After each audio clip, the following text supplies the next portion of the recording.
Good morning, and thank you all for joining us. We greatly appreciate it. I am McGregor Scott. I'm the United States Attorney for the Eastern District of California, and I am joined here today by a stellar cast of elected and governmental officials from both the federal government and the state government. From my far right is Bill Rosamenti, the Director of the Central Valley High Intensity Drug Trafficking Area Group. Next is Major General David Baldwin, and I would just note for the record that General Baldwin and I have known each other for 35 years since we did ROTC together in college, so it's funny how things come back around, right? And then next is Murad Gabriel, PhD, who is the Director of the Integral Ecology Research Center. To my immediate right is the Honorable Javier Becerra, the Attorney General of the State of California. To my immediate left is Tracy Perry, the Department of Agriculture's Forest Service Director of Law Enforcement and Investigations, who comes to visit us from Washington, D.C. today. So Tracy, thank you for traveling that far. Yes. To his left is Randy Moore, who is the Department of Agriculture Pacific Southwest Regional Forester. He's in charge of the national forests in our part of the world. To his left is the Honorable Margaret Mims, the Sheriff of Fresno County. And last, but certainly not least, to her left is John Lopi, the Honorable John Lopi, the Sheriff of Siskiyou County. I'm going to make a few introductory comments, and then we'll turn it over to our panelists, who will each speak to you from their own perspectives on this issue.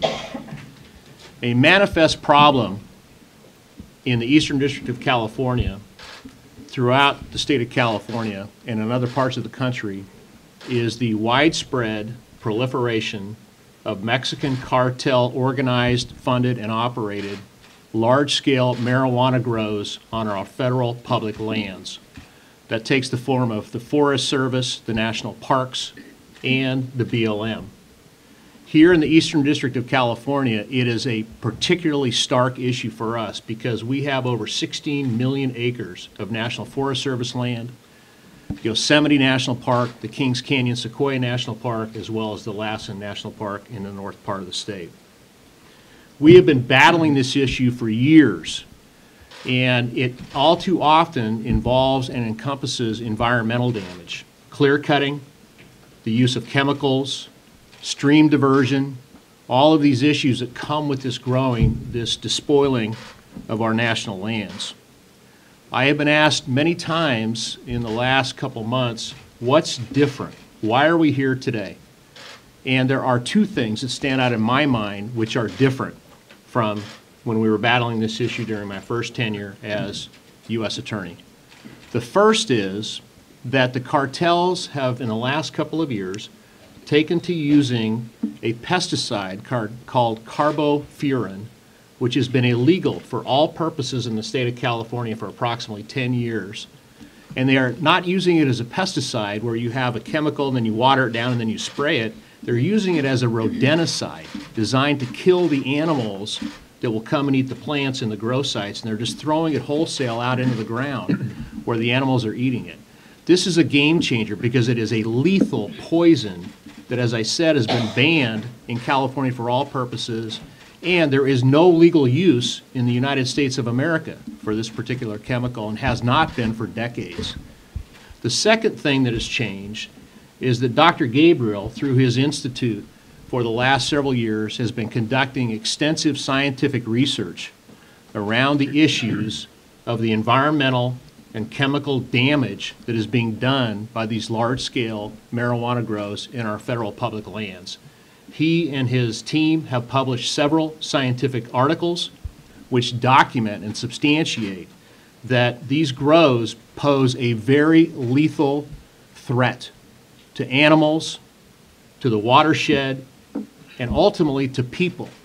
So that is a game changer from our perspective. That this is not just a bunch of people out there in the woods growing marijuana. This is people who are using chemicals and causing manifest environmental damage to a crown jewel of the United States, our federal public lands.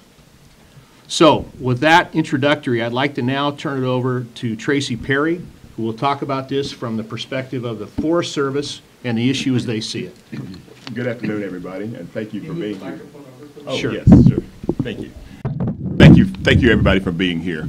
Again, my name is Tracy Perry. I'm the Director of Law Enforcement and Investigations for the Forest Service. I just wanted to be here to talk about the significant scope of the problem that we have with marijuana cultivation on National Forest System lands. This is a problem that's been going on for quite a while, but we have 20 million acres of National Forest System lands here in California. Last year, we eradicated 1.4 million plants off National Forest System lands that were illegally grown. We had 1.5 million total plants grown on National Forest System lands across the country. So as you can see, California is, without question, the epicenter where this problem is. We average about 400 grows a year on National Forest System lands over the last 20 years or so. Within those grows, you're looking at, we had over 74 tons of infrastructure that was removed from those sites, illegal trash and different things like that. 760 tons of fertilizers were used. And over 686 miles of plastic hose was removed from National Forest System lands. In addition to the issues of encountering armed growers in the National Forest System, you have these tremendous damage that's going on to the National Forest System as it relates to the environment.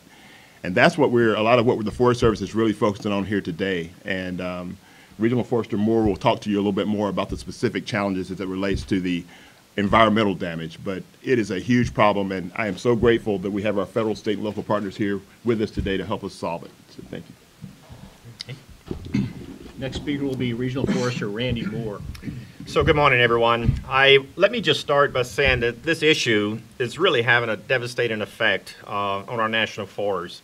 To give you an example, about 60% of all the water that's produced in California comes off the national forest here.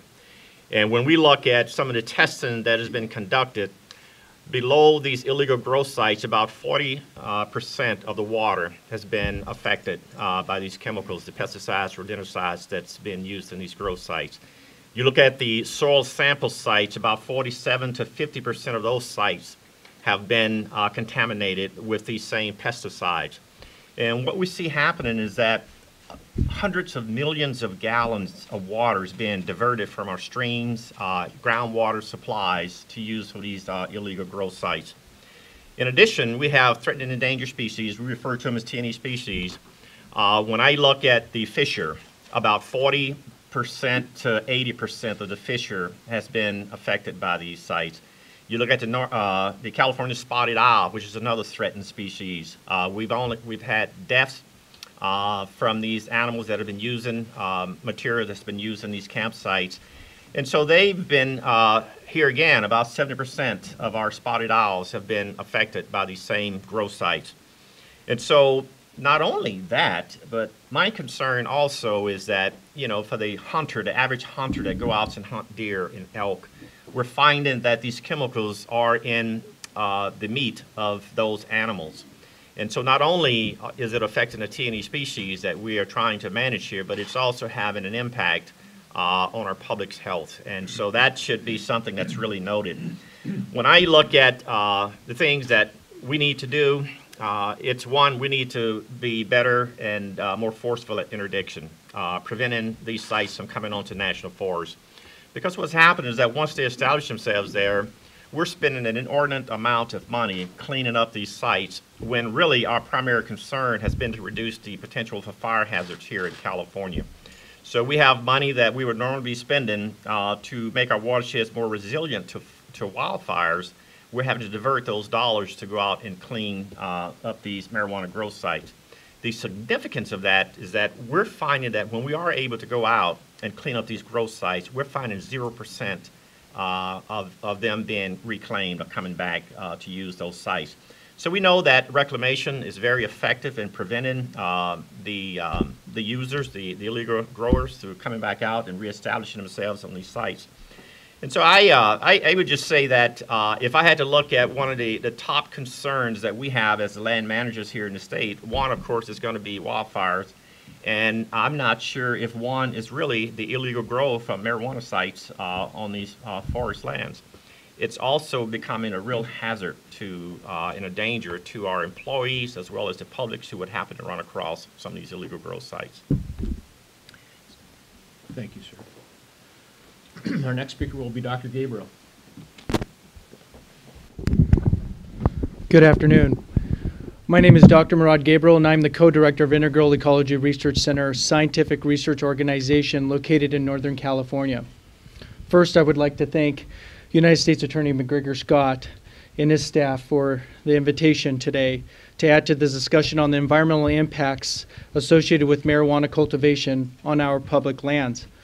This emerging threat to our natural resources was undocumented within the scientific and conservation community until a few years ago, when we discovered a candidate for federally listed species of carnivore that was poisoned from pesticides associated with public land marijuana cultivation.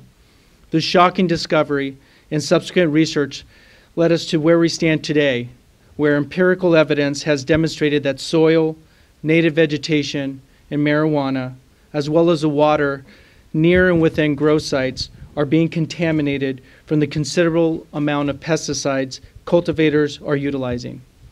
In addition, these pesticides, many not legal for use, as mentioned, carbofuran is one example, are being used to intentionally and maliciously poison both game and non-game wildlife as a mechanism to protect their crops. In addition to these threats, the indirect fiscal and safety impacts to the scientific community are considerable.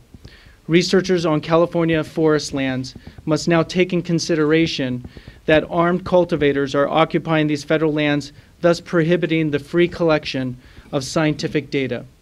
Project leads must now budget for additional personnel due to these fears and coordinate closely with law enforcement while collecting this data. And they must be prepared to now lose the scientific data and scrutiny due to these safety concerns. These threats and impacts to our natural resources in the scientific community are clear and present. As commonly stated, what is past is prologue. That is, we are now at the precipice to either repeat the same storyline and legacy impacts that the eras such as the gold rush imprinted on this state, or proactively address this in order to conserve our natural resources for future generations to use and enjoy. Thank you for all your time and interest into this topic.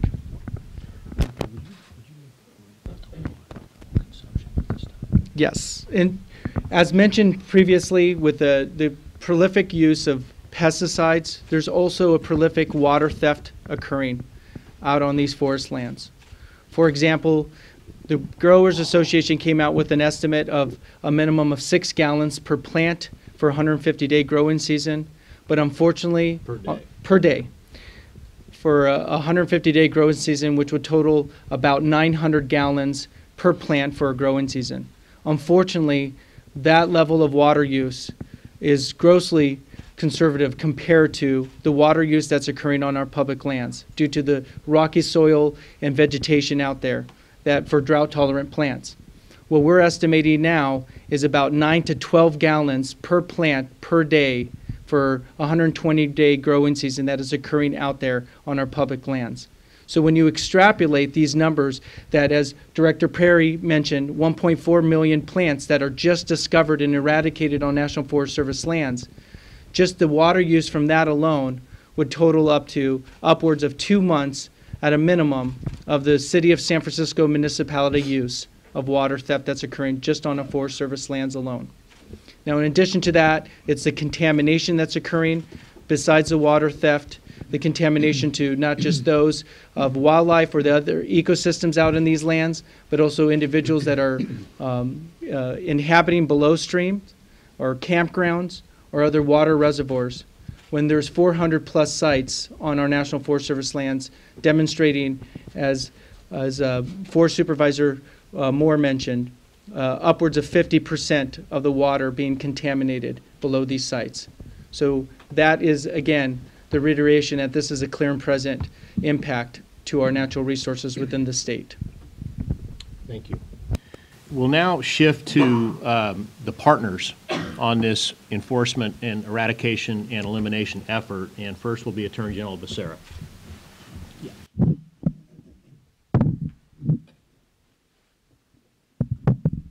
I want to start off by first saying thank you to U.S. Attorney Scott for bringing all of us together. As you can see, this is a team effort. There is no way you handle this on your own. You have to work together in so many different ways.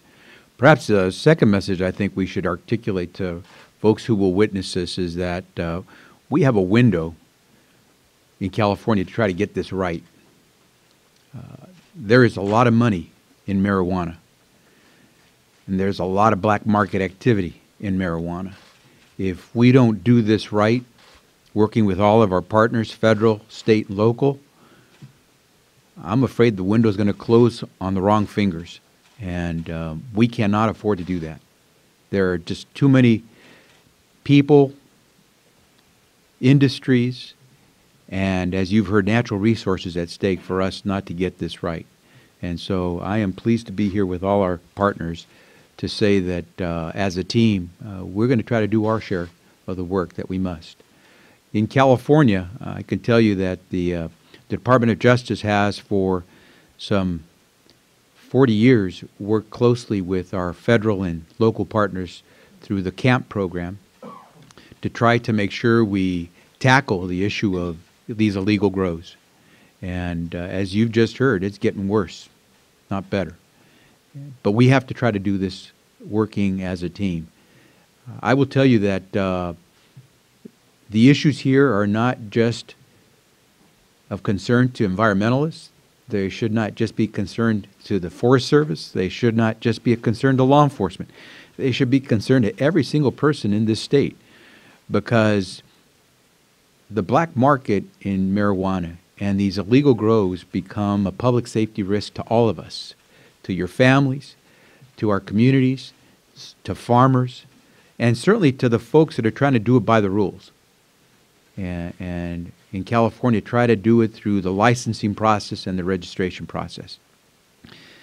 We don't have, as I said, much time to try to get this right, and I know the legislature is trying to tackle the issue and how we provide the resources, but I would like to make a call right now to each and every legislator working with the governor that you see some of our law enforcement partners who are here, and I would say to you that at the local level, there is a clear cry for help, especially in some of our more rural counties, to get out there and be a partner and help them, because some of those areas that are very unpopulated become very attractive to those who try to do this the wrong way.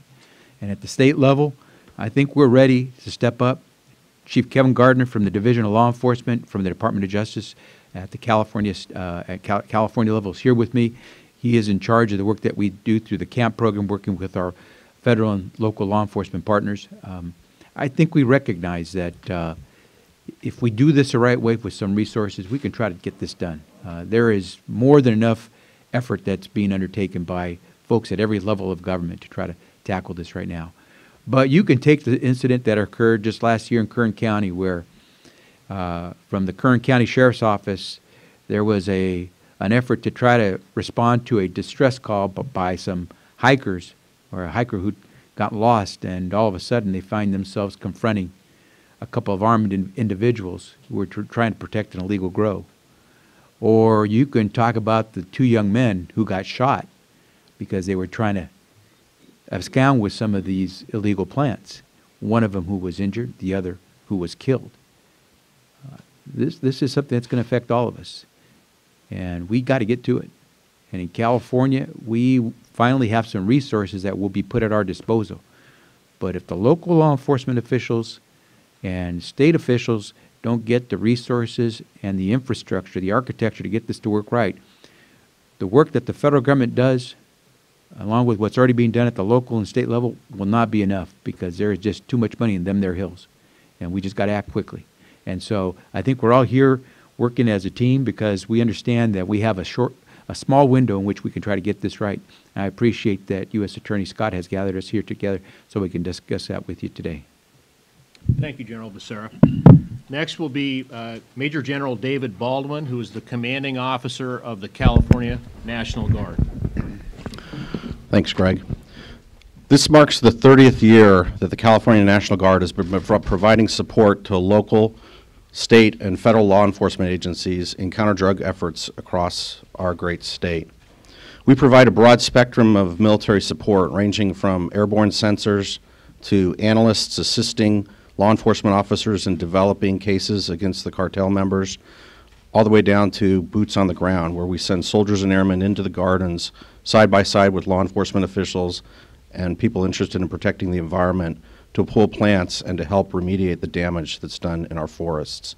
As everyone's mentioned, we too have seen tremendous uptick in increase in the amount of environmental damage and degradation that's done by the growers as they become bolder and bolder to take the public lands. We're committed to assisting law enforcement with taking those lands back, to return the lands to the people for their recreational use, for their legal use, and to help protect the environment. We're going to increase our counter-drug task force this year by an additional 70 people to be dedicated to this effort in our northern forests, and we look forward to working with our partners in order to make that happen. Thank you, General. Next will be Sheriff Margaret Mims from Fresno County. Thank you. Good morning, everybody. And I really want to thank McGregor Scott for pulling this all together. You remember the old TV show, The A-Team? And the tagline was, "I love it when a plan comes together." The plan only comes together when we're all working together. And I will tell you a little. Can you turn the microphone? How's this? Thank you. In 2009, we had an operation called SOS, Save Our Sierra. And it was because we noticed the environmental damage that these marijuana growers would commit in our local areas. Now, the reason why we're so proud to be from California is we have, Greg called it the crown jewel, we have our beautiful public lands that people will come here and visit purposely for the specific purpose of seeing what we have here. And they should not come across fish hooks hanging at eye level. They should not come across tripwires that may be attached to shotgun shells. They should not face armed guards, and on most of these grows, they are in fact armed, as they're hiking or fishing or having a good time recreating in our beautiful state, and that's what's happening. With Save Our Sierra, we recovered over $1 billion worth of marijuana grown on public lands. We made almost 90 arrests. The whole goal of the operation was investigation, enforcement, and reclamation, and it was the first time in our state's history that we had 100% reclamation of all of the grows that we pulled the plants out of. But we didn't do it by ourselves. It wasn't just governmental agencies. We actually had volunteers help us with that cleanup process.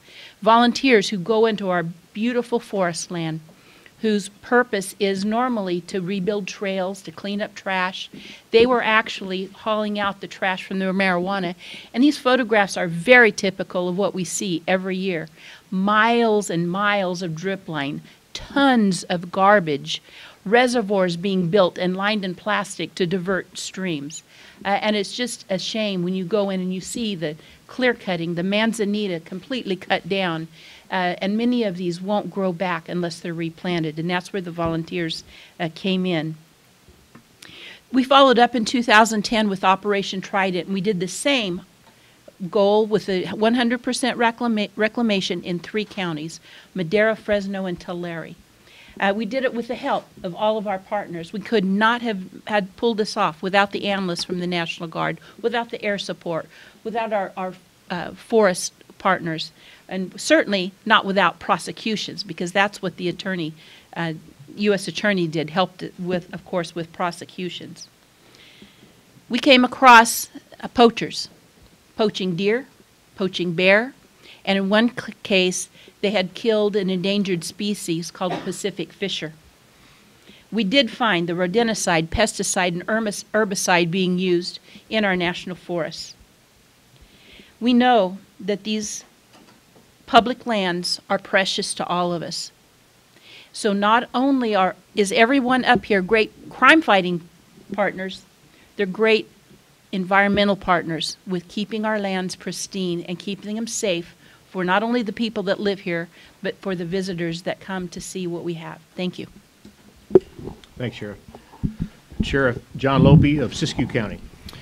Thank you, and I too am very grateful for this panel and that our U.S. Attorney put together.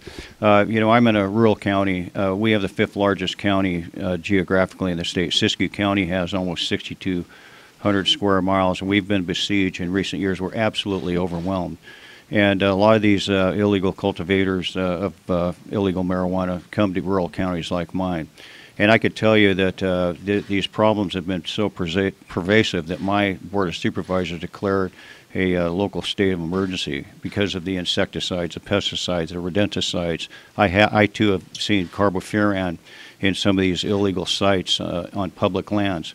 Also, in counties like mine, 62% of our land is actually U.S. Forest Service land and a little bit of BLM land.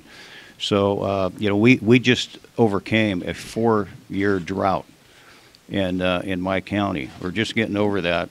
And it's estimated that the illegal marijuana cultivators in my county alone consume about 3 million gallons of water every day on private property and much, much more in the public lands. And I got to tell you, the garbage, the trash, and I'm particularly concerned about the fire dangers, because a few years back we had a forest fire that burned 454,000 acres in my county. So we're overwhelmed. The good news is we have overwhelming great support from our federal, state, and local counterparts. If it wasn't for organizations like the California Army National Guard's Counter Drug Unit or the Department of Justice or our North State Major Investigation Team, HIDA, we're a high-intensity drug trafficking area, or our U.S. Forest Service counterparts, we'd be in big trouble. But it's a daunting challenge. Last year we seized over 106,000 illegal marijuana plants on public property, which was U.S. Forest Service. It's just an overwhelming problem, and the environmental blight is just absolutely catastrophic, and it's getting worse every day. Thank you. Thanks, Sheriff. And last will be Bill Rusamente of the Central Valley HIDA. I'm not really sure why Greg invited me here today. I think he needed a Jurassic narc to come in, give you some kind of perspective. This is actually my 49th year in law enforcement. In 1983, I was actually the first deputy incident commander of the CAMP program, the longest running drug enforcement task force in the country that deals specifically with marijuana. We could not do what we do without them. So I'm very grateful. Thank you. Here's the deal. California is the primary source country for marijuana for the entire United States. The primary source. We produce and distribute more marijuana than Mexico. Mexico gets a bad rap about all their marijuana. You can't give Mexican marijuana away anymore. So California is it. The California Marijuana Growers Association, which is for the marijuana growers, estimates that 60 to 80% of all the marijuana being consumed in the United States comes from California. The California Department of Agriculture estimates that about a little over 13 and a half million pounds of processed marijuana was produced in California in 2000. See, I got to go back to the 1900s. In 2016. And of that, about 2.5 million pounds were actually consumed here in California, which means by their estimates, 11 million pounds left the state. Now, what can we do about it? What are we seeing? You know, back in the old days when we first did the camp thing, there were three counties in California, Trinity, Mendocino, and Humboldt counties. And that was the epicenter. If you saw marijuana being cultivated anywhere else, it was nobody did. It was all coming out of those counties. Now there's at least 40 counties in the state of California where they're producing commercial amounts of marijuana. It's unacceptable. I have grandkids. I like to go fishing.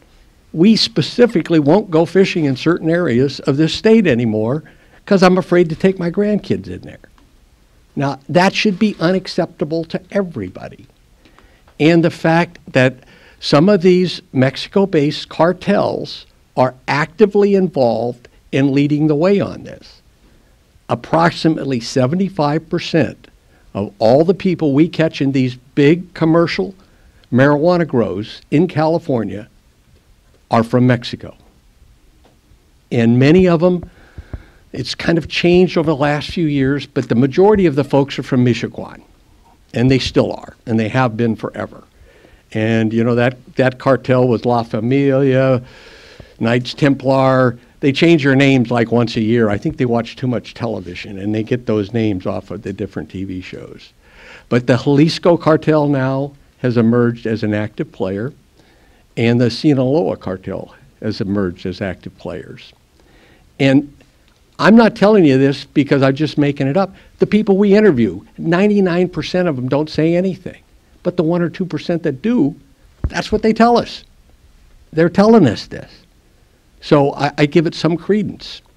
We had a grow up in Johns County, up in Siskiyou County last year, that they eradicated the grow, but there was a lot of very hazardous stuff in there. So they waited the next day to come back to the grow site, which had been eradicated.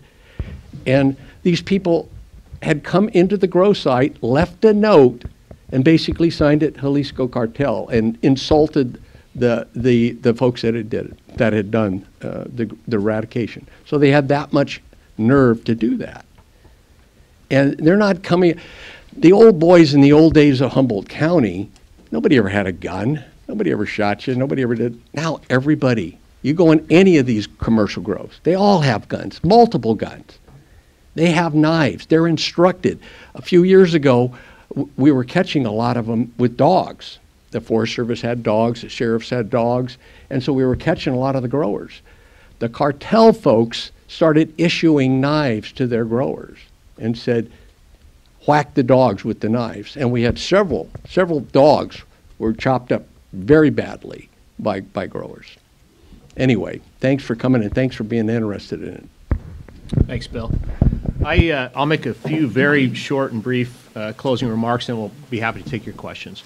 Number one is I want to make this point as clearly as I possibly can, and I think the inference has already been made very strongly here. But what we are describing in terms of these large-scale marijuana grows on the federal public lands are illegal under anybody's law.